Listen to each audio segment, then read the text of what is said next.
अस्सलाम वालेकुम। जिन लोगों के सर में दर्द रहता है, कमर में, जोड़ों में या घुटनों में दर्द रहता है, या थोड़ा सा काम करने से बहुत जल्दी थकान हो जाती है, कमज़ोरी फील होती है, फिर चेहरे की जिल्द रूखी है, उस पर चमक नहीं है, ग्लो नहीं है, या फिर आपके बाल रूखे और बेजान हैं या गिरते हैं, टूटते हैं, कमज़ोर है, तो ये रेसिपी आपके लिए है। चाहे आप बच्चे हों, बुज़ुर्ग हों, ख़वातीन हों या मर्द हो, सबके लिए ये रेसिपी बहुत ही काम आने वाली है। अगर आपने इसका रेगुलर इस्तेमाल किया तो इतने फ़ायदे होंगे कि यकीनन आप मुझे ज़रूर दुआएं देंगे इंशाल्लाह। इसके लिए मैंने यहाँ पे ली है गोंद। ये बबूल की गोंद, कीकर की गोंद है। 75 ग्राम ली है। कप के हिसाब से ये आधा कप है। गोंद को पहले आप इस तरह से कूट लें। कीकर की गोंद जो होती है, बबूल की गोंद, इसमें एंटी इंफ्लेमेटरी क्वालिटी बहुत ज़्यादा पाई जाती है, जो कि जोड़ों के दर्द को कम करती है। इसके अलावा इसमें ऐसी क्वालिटीज़ पाई जाती है कि हमारी स्कैल्प में खून की रवानी को तेज़ करती है, जिससे हमारे बालों की हेल्थ अच्छी होती है। हमारे बाल गिरते नहीं है, टूटते नहीं हैं और उनमें एक अच्छी चमक आती है। इसके अलावा ये स्किन के लिए बहुत ही हेल्दी है। आपकी स्किन को ये हेल्दी बनाएगी, आपकी स्किन पे ग्लो लाएगी, एंटी एजिंग का काम करेगी आपके चेहरे पे। बेहतरीन इम्यूनिटी बूस्टर है, हाजमा इससे अच्छा होता है, हड्डियां स्ट्रॉन्ग होंगी और इसके अलावा ये हाई ब्लड प्रेशर को कंट्रोल करने में आपकी हेल्प करेगी, हार्ट स्ट्रोक से आपको बचाने में हेल्प करेगी और इतनी ज़्यादा इसके फ़ायदे हैं। इसको पहले आपको कूट लेना है और फिर ग्राइंडर में डालकर पीस लेना है। डायरेक्ट ग्राइंडर में पीसेंगे तो फिर आपका जो ग्राइंडर का ब्लेड है उसका टूटने का डर है, क्योंकि ये बहुत ज़्यादा हार्ड होती है। इसलिए इसको पहले कूट ले और फिर पीस ले। आधा कप जो मैंने गोंद ली है, वज़न में 75 ग्राम है और इतना ही मैंने आधा कप देसी घी लिया है। मिक्स करके हम इसको आधे से 1 घंटे के लिए ढक के छोड़ देंगे। देसी घी जो है ये भी बहुत ही बेहतरीन इम्यूनिटी बूस्टर है। इसमें एसेंशियल विटामिन्स बहुत ज़्यादा पाए जाते हैं। स्किन के लिए बहुत ही बेहतरीन चीज़ है और इसमें anti inflammatory, anti cancer qualities पाई जाती है। आप लोग गोंद को पीसने का ये तरीका बिल्कुल भी ना अपनाएं, क्योंकि जब हम इसको पिघलाते हैं तो ये आपस में जुड़ जाता है और हमें फिर दोबारा से इसको ग्राइंड करना पड़ता है। इसलिए पहले आप लोग गोंद को घी में फ्राई कर लीजिए, हल्की आंच पर इसको अच्छे से सेक लीजिए। उसके बाद ग्राइंडर में डालकर पीसिए और डायरेक्ट इसको दूध में डाल दीजिए। मैंने ऐसा नहीं किया था, मुझे दोबारा इसमें मेहनत पड़ गई, क्योंकि जब मैंने इसको फ्राई करने की कोशिश की तो ये आपस में जुड़ गया और मुझे दोबारा से इसको ग्राइंड करना पड़ा। इसलिए आप लोग ये तरीका बिल्कुल भी ना अपनाएं। पहले आप गोंद को लो फ्लेम पर अच्छे से सेक लीजिए और फिर ही इसका इस्तेमाल करें। इसके अलावा मैं यहाँ पे कमरकस का इस्तेमाल कर रही हूँ। ये कमर दर्द के लिए बहुत ही ज़्यादा फ़ायदेमंद होती है। ये एक तरह की गोंद होती है जो कि किसी दरख्त के तने से निकाली जाती है। आप देख सकते हैं इसमें लकड़ी भी आपको नज़र आ रही होगी। इसमें जो एक्स्ट्रा लकड़ी है उसको हम निकाल देंगे। गोंद यहाँ पे मैंने 4 चम्मच यानी कि 30-35 ग्राम के लगभग ली है। कमरकस भी हमारे बालों के स्किन के लिए बहुत ही बेस्ट चीज़ है। इसके अलावा ये भी हड्डियों के और जोड़ों के दर्द को कम करती है, कमज़ोरी को दूर करती है। स्किन के लिए और बालों की ग्रोथ के लिए बहुत अच्छी चीज़ है, बहुत बेहतरीन चीज़ है। ये कोलेस्ट्रॉल को भी कम करती है, पट्ठों और हड्डियों को भी मजबूत करती है। तो कमरकस को ग्राइंड कर लेना है, पीस लेना है। यहाँ पर मैंने 1 कटोरी लिया है गंदम का आटा, व्हीट फ्लावर, जिसको हम घर में रोटियां बनाने में यूज़ करते हैं। मैंने इस रेसिपी को बहुत ज़्यादा बजट फ्रेंडली बनाने की कोशिश की है, ताकि सभी लोग इसको बना सके और इससे फ़ायदा उठा सके। मैंने इसमें महंगे नट्स का इस्तेमाल नहीं किया है, बादाम, अखरोट, काजू, किसी भी चीज़ का मैंने इस्तेमाल नहीं किया है। अगर आप उनका इस्तेमाल करना चाहते हैं कर सकते हैं,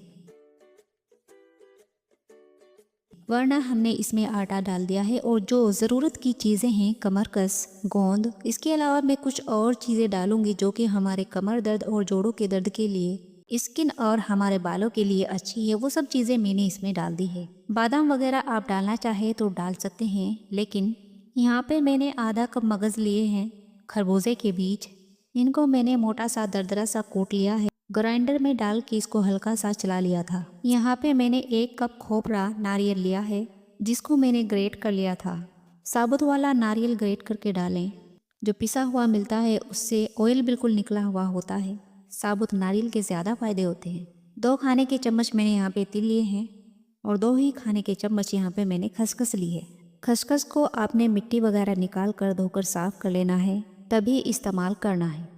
हमने जो इसमें नारियल का इस्तेमाल किया है ये भी हमारे बालों और स्किन के लिए बेहतरीन चीज़ है, और इसमें मगज़ का जो इस्तेमाल किया है ये भी इम्यूनिटी बूस्टर का काम करते हैं। हमारी हड्डियों और जोड़ों के लिए बहुत ही बेस्ट चीज़ है। इसके अलावा जो हमने तिल का इस्तेमाल किया है इसमें बहुत ज़्यादा प्रोटीन होता है जो कि हमारी हड्डियों के लिए बेहतरीन चीज़ है। कैल्शियम बहुत ज़्यादा होता है, खून की कमी को ये दूर करते हैं, बेहतरीन इम्यूनिटी बूस्टर है। इसके अलावा ब्लड प्रेशर और शुगर को कंट्रोल करते हैं और एंटी कैंसर क्वालिटीज इसमें पाई जाती है। जो हमने खसखस का इस्तेमाल किया है ये भी पेन किलर का काम करती है। इसके अलावा अगर आपको नींद की कमी के मसले हैं तो आपकी नींद अच्छी होगी इससे। साथ ही मैंने यहाँ पे मीठा करने के लिए मिश्री ली है। गोंद को मैंने कढ़ाई में डालकर फ्राई करने की कोशिश की तो ये आपस में जुड़ गया, इसलिए मुझे दोबारा इसमें मेहनत करनी पड़ी और मुझे फिर से इसको ग्राइंड करना पड़ा। जैसा कि मैंने पहले भी आपको बताया कि आपको इस तरह से गोंद को नहीं डालना है।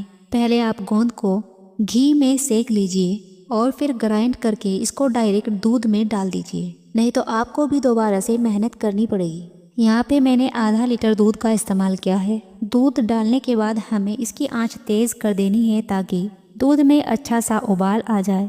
ये रेसिपी आप फ्रिज के बाहर रखकर भी, जैसे कि आजकल सर्दियाँ हैं, ठंडा मौसम है, हफ्ता 10 दिन तक फ्रिज के बाहर भी ये ख़राब नहीं होगी और फ्रिज में रखकर आप 2-3 हफ्ते इसको इस्तेमाल कर सकते हैं। इसके बाद फ्रेश बनाएं और यूज़ करें, और सर्दियों में ठंडे मौसम में आप इसका इस्तेमाल करें क्योंकि इसके अंदर हमने जो चीज़ें डाली हैं वो गर्म होती हैं। गोंद भी गर्म है और कमरकस भी, तो सर्दियों में ठंडे मौसम में इस्तेमाल करें। अभी सर्दियाँ हैं तो आप लोग इसका इस्तेमाल कर सकते हैं। दूध को पकाकर गाढ़ा कर लेना है। जब इसकी मिकदार आधा रह जाए, और मिश्री को मैंने ग्राइंड करके पीस लिया था, अब इसमें ग्राइंड की हुई मिश्री डालेंगे। आप मिश्री की जगह गुड़ या चीनी का इस्तेमाल भी कर सकते हैं। चीनी हमारी सेहत के लिए फ़ायदेमंद नहीं होती है, इसलिए आप कोशिश करें कि या तो मिश्री का इस्तेमाल करें या गुड़ का। अगर आप गुड़ या चीनी का इस्तेमाल कर रहे हैं तो वो भी आप इस पॉइंट पर डाल सकते हैं। मिश्री के भी अपने बहुत फ़ायदे होते हैं। ये भी इम्यूनिटी बूस्टर का काम करती है। ये भी आपके मुदाफ़ती निज़ाम को बहुत ज़्यादा मजबूत करती है। ये भी स्किन और बालों के लिए बहुत अच्छी होती है।